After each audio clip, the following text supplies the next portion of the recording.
السلام عليكم ورحمة الله وبركاته. ازيكم يا حبايبي؟ عاملين ايه؟ اللهم صل وسلم وزد وبارك على سيدنا محمد في كل نفس ووقت وحين وفي الملأ الأعلى إلى يوم الدين. تعالوا كده يا حبايبي نسمي الله ونصلي على الرسول ونبدأ في وصفتنا النهاردة.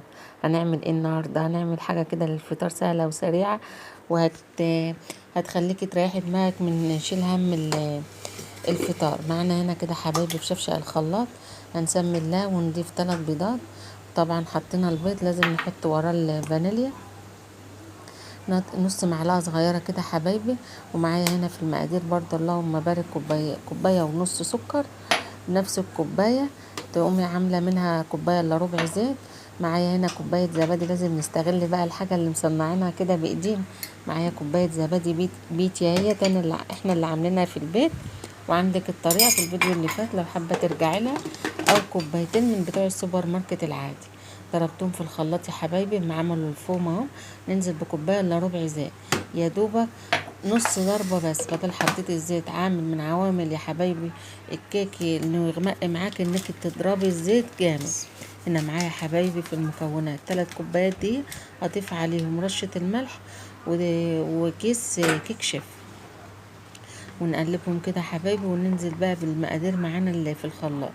بسم الله يا بركة، بسم الله، اللهم صل وسلم وزد وبارك على سيدنا محمد.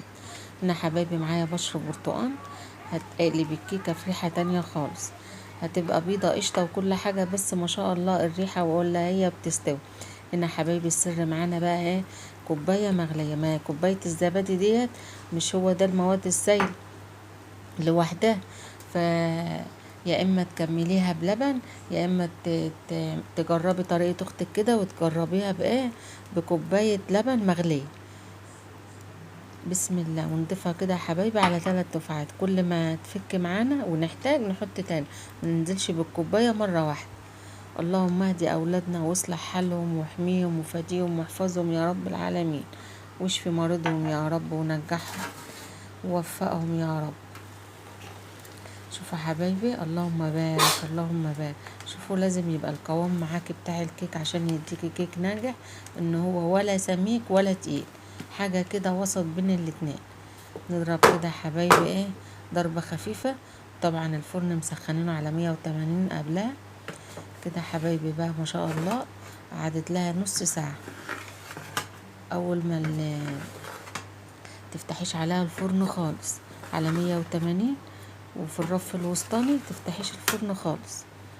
بسم الله ما شاء الله لا قوة الا بالله. احلى فطار احلى عشاء جنب كوباية شاي فضل ونعم. شوفوا يا حبايبي ما شاء الله اللهم بارك. هي سخنة طبعا ما استنتش عليها، بس ما شاء الله هتعمليها وما شاء الله هتعجبك قوي. الزبادي مديها طراوة والمية مديها خفية عاملة زي السحاب ما شاء الله. شوفوا من جوه، شوفوا البياض ما شاء الله وطرية سبحان الله. هتعمليها وتتهني بيها ان شاء الله يا حبايبي.